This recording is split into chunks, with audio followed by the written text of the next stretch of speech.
Hey, what's up, everyone? Welcome back, and let's get straight into this because this update for Train Sim World 6 is actually a lot bigger than it might look at first glance. First off, one of the most noticeable improvements comes from overall stability and quality of life fixes.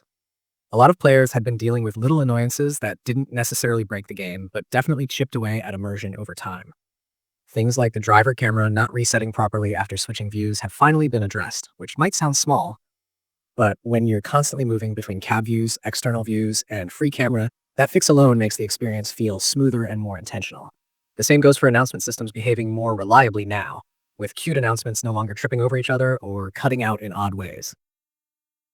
Performance-wise, there's been behind-the-scenes work done on physics and simulation stability, particularly around axle behavior. This is the kind of thing you don't always notice instantly, but over longer runs, it translates into trains behaving more consistently, especially at speed or under heavy load. It helps reduce those moments where something just feels off without you being able to pinpoint why. Menu side fixes also made it in, including better behavior for the recently played list, which should now sort and update properly instead of feeling random. Visually, this update puts a lot of focus on lighting and world detail, and one route that really stands out here is the Morristown Line.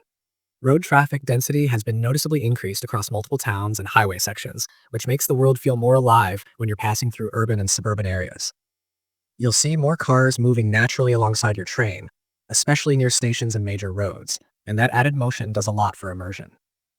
Alongside that, lighting adjustments were made across highways, station platforms, and built-up city areas, fixing spots that were either too dark, too flat, or just inconsistent with the time of day. Vegetation also got some attention, particularly around lakes and trackside areas where overgrowth had been causing visual clutter or blocking sightlines.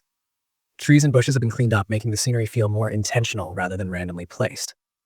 Missing fences and streetlights that players had spotted before are now back where they belong, and even small things like corrected lane markings on freeways and fixed signage spelling errors have been taken care of.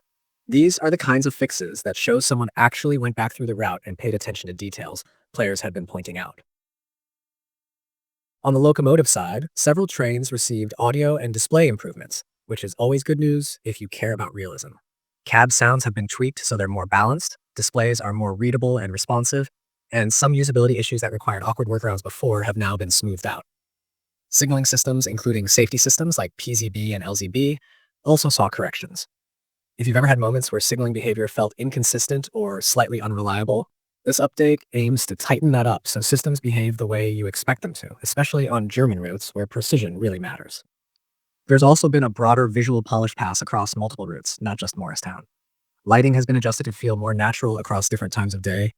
Missing scenery assets have been restored, and collision issues with certain objects have been fixed, so you're less likely to encounter invisible barriers or odd interactions.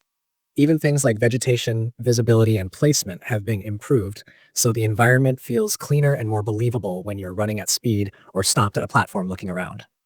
What really stands out to me with this update is how focused it is on refinement rather than adding new features. It feels like a response to long-term feedback from players who spend dozens or hundreds of hours in the game and notice the small cracks over time.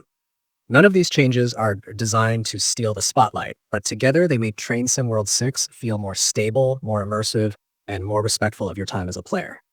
When systems behave consistently, visuals look right, and the world feels alive around you, it's much easier to stay locked into a session without distractions pulling you out of the experience.